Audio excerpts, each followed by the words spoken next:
മദ്യവും മയക്കുമരുന്നും ഒക്കെ അതിഭീകരമായി പ്രൊമോട്ട് ചെയ്യപ്പെടുന്ന ഒരു നിലയിലേക്കാണ് ഇപ്പോൾ സിനിമ മൊത്തമായി മാറിയിരിക്കുന്നത്. ആ സിനിമയ്ക്കകത്ത് കാണിക്കുന്ന മയക്കുമരുന്ന് രംഗങ്ങൾ അതിഭീകരമാണ്.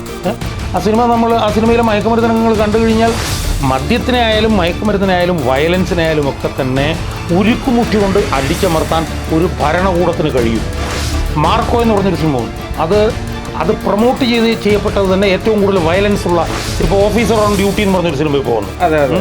ആ സിനിമ എന്ന് പറഞ്ഞാൽ മൊത്തത്തിൽ നോക്കിയാൽ അതൊരു നല്ല സിനിമയാണ്. മനസ്സിലായി, ജനങ്ങളെ നേരായ വഴിക്ക് ചിന്തിപ്പിക്കാനും തെറ്റായ വഴിക്ക് ചിന്തിപ്പിക്കാനും ഭരണകൂടത്തിന് കഴിയും.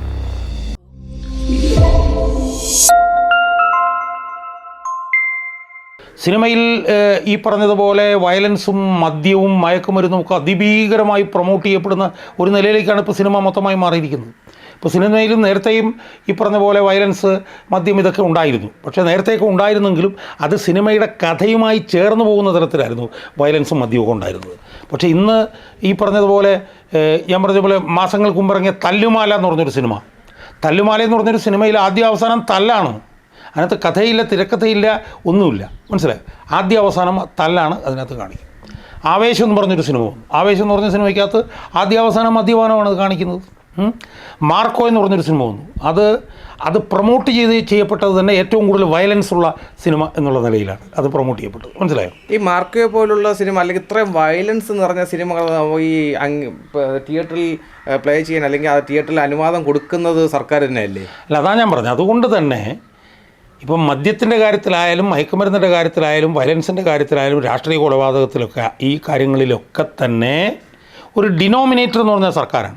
സർക്കാർ കർശനമായി ഇതിനെയൊക്കെ അടിച്ചമർത്തിയാൽ, ഇപ്പം മദ്യം 1000-ഓളം ബാറുകളാണ് ഇപ്പോൾ തുറന്നിരിക്കുന്നത്.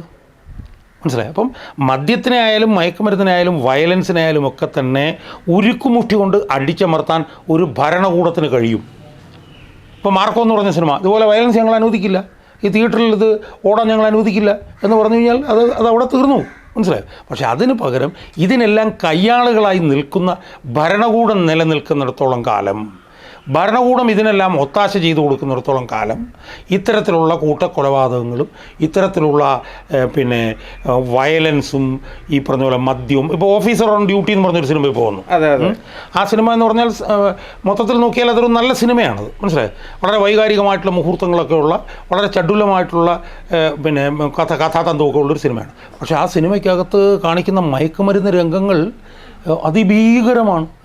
ആ സിനിമയിലെ മയക്കുമരുന്ന് രംഗങ്ങൾ കണ്ടു കഴിഞ്ഞാൽ ആ കാണുന്നവർക്കൊക്കെ എങ്ങനെയാണ് മയക്കുമരുന്ന് ഉപയോഗിക്കേണ്ടതെന്നുള്ളത് സംബന്ധിച്ച് കൃത്യമായൊരു സ്റ്റഡി ക്ലാസ് കിട്ടുന്ന രീതിയിലാണ് ആ സീനുകൾ അതിനകത്ത് വരുന്നത്. മനസ്സിലായി, അപ്പോൾ ഇതുപോലുള്ള കാര്യങ്ങളെല്ലാം ഞാൻ നേരത്തെ സൂചിപ്പിച്ചതുപോലെ അടിച്ചമർത്താൻ ഒരു ഭരണകൂടത്തിന് കഴിയും.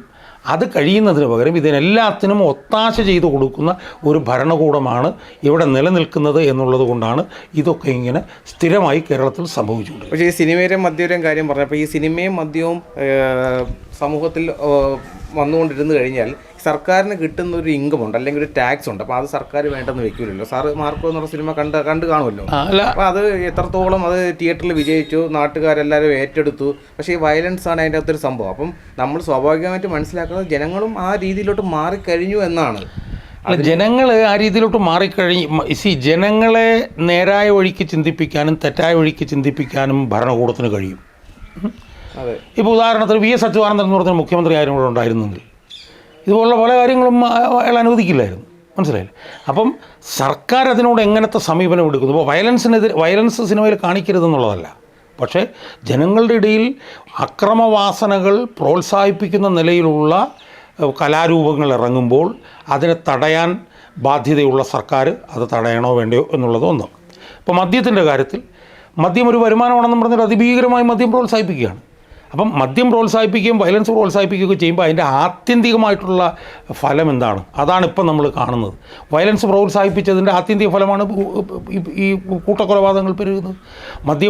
മദ്യം ഏറ്റവും പ്രധാനപ്പെട്ട വരുമാന മാർഗമായി മാറുന്നതുകൊണ്ടാണ് ഈ മദ്യപാനാസക്തിയുമായി ബന്ധപ്പെട്ടുകൊണ്ട് വലിയ ആരോഗ്യ പ്രശ്നങ്ങളിലേക്ക് സമൂഹം പോയിക്കൊണ്ടിരിക്കുന്നത്. മനസ്സിലായി, അപ്പം ഒരു ഭരണകൂടം തീരുമാനിക്കേണ്ടതാണ് തങ്ങളുടെ വരുമാന മാർഗമാണ് എന്ന് പറഞ്ഞുകൊണ്ട് ഇത്തരം അധമ ചിന്താഗതികൾ പൊതുസമൂഹത്തിൽ തുടരാൻ അനുവദിക്കണോ വേണ്ടയോ? അത് തുടരാൻ അനുവദിക്കുന്നതിൻ്റെ അപകടമാണ് ഇപ്പോഴത്തെ ഭരണകൂടം അനുഭവിച്ചുകൊണ്ടിരിക്കുന്നത്.